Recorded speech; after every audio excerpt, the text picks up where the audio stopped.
And I agree with you on the repeat customers being something that I think a lot of entrepreneurs ignore in the pursuit of more. Like, how do I get new customers? How do I get all these people? And kind of the existing customers almost fall to the wayside.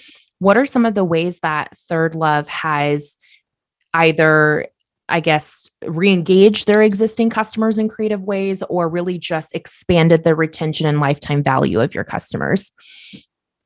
Yeah, I mean, it's a journey. I mean, I think, you said it yourself, it's the life cycle. So you really need to think about the life cycle of the customer in your product service category, whatever that may be. And look, like bras and underwear are different than, a fashion company, and purchase frequency and everything is quite different. So you really want to think about all those things when you build out your customer journeys.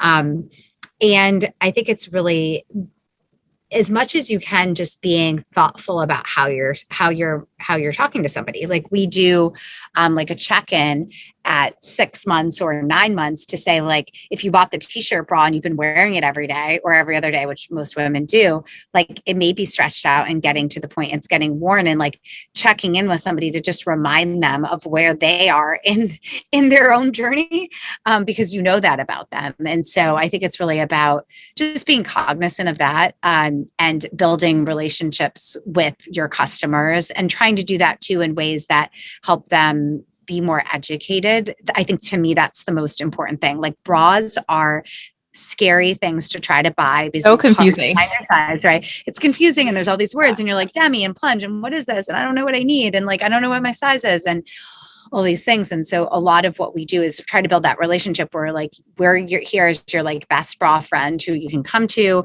you can find that information. And then we try to, build that relationship with the customer. So it's not just about like buying the next thing. Like it's also about trying to explain, and answer questions and be an advocate for somebody versus just selling.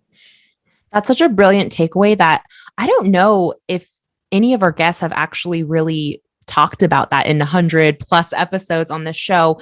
This whole idea of how do you really empower and educate your customers and use that check-in point to, I guess, bring awareness to their usage of the product to make sure that they're getting the best experience out of it. I think it's so smart that you guys check in at that 6 or 9 month mark. Because I know for myself, like as a busy person, if I buy a bra and I'm just wearing it, on a regular basis, it's not on my to-do list, like buying new toothpaste to, replace that bra. And I wouldn't even know necessarily as a customer when is the right time, so to speak, to cycle that out. So for you to check in, I feel like not only adds that personal touch point, but really makes me feel more empowered as a consumer to take care of myself and to know when to do what. So that's so smart. I love that.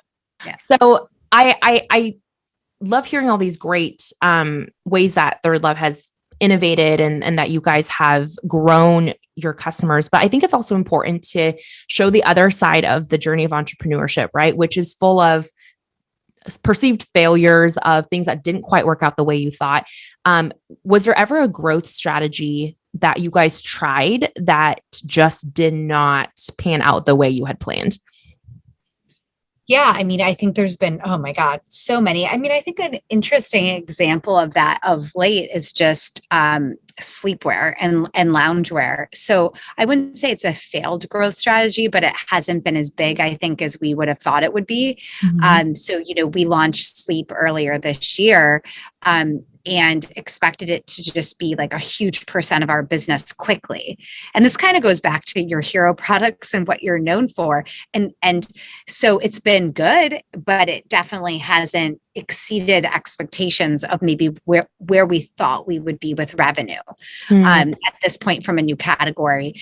And you know what? And this is why I say it just takes time. Like, it's not like you just launch it and 6 months later, it's some like amazing, like huge revenue driver. It's going to take us years and years to build that relationship with our customer, to educate her on sleepwear and lounge and what's different with our product, and then convince her to try it. So, yeah. So I think some things are easier than others. And then if I give you another example of something that's done really well, and this just may be a learning that is very basic, but basic is good, I suppose, is that launched sports this year as well, just a few months ago. And that's been on fire.